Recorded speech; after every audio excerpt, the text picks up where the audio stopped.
There. Well, in Kiev, the Ukrainian President Volodymyr Zelensky said the Wagner Mutiny was a clear sign of the weakness in the Kremlin. Shelling by Russian forces continued overnight in the eastern Donbass and Zaporizhia regions. There's been intense speculation in Ukraine about how events in Russia will affect the counteroffensive that's currently underway. Well, for more on this, we can speak now to our correspondent in Kiev, Maini Jones.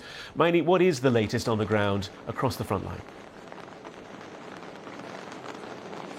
Well, authorities here certainly keen to send a message that no matter what's happening in Russia, it isn't having an impact on their counteroffensive here in Ukraine. The Defense Minister, Anna Malia, saying that her troops were making slow and steady progress as per usual in the south of the country rather. And surprisingly, an announcement on Saturday that they had recaptured some territory in the east of the country where fighting had been fiercer. They'd all said a lot in the past that Russian forces were putting up a tough fight there.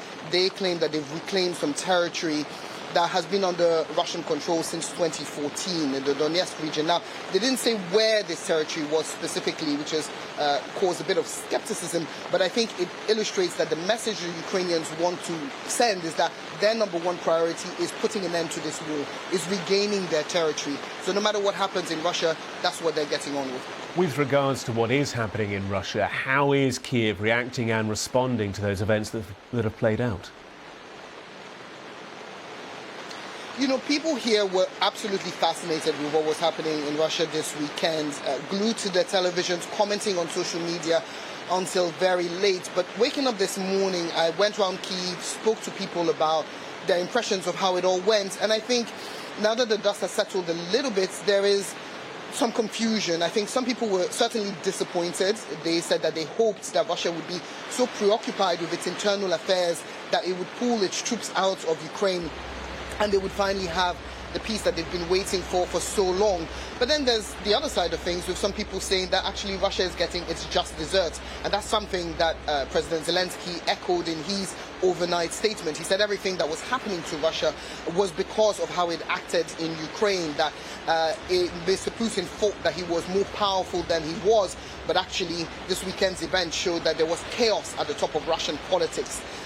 So for Ukraine, it's not quite clear what impact, if any, the events in Russia will have on the country, but certainly it won't lead to what they ultimately want, which is an end to this war. And briefly, Maini, whilst you've been speaking, we're just getting reports from Russian state TV quoting Vladimir Putin, saying that he feels confident in realising all the plans and tasks related to what he calls the special military operation in Ukraine.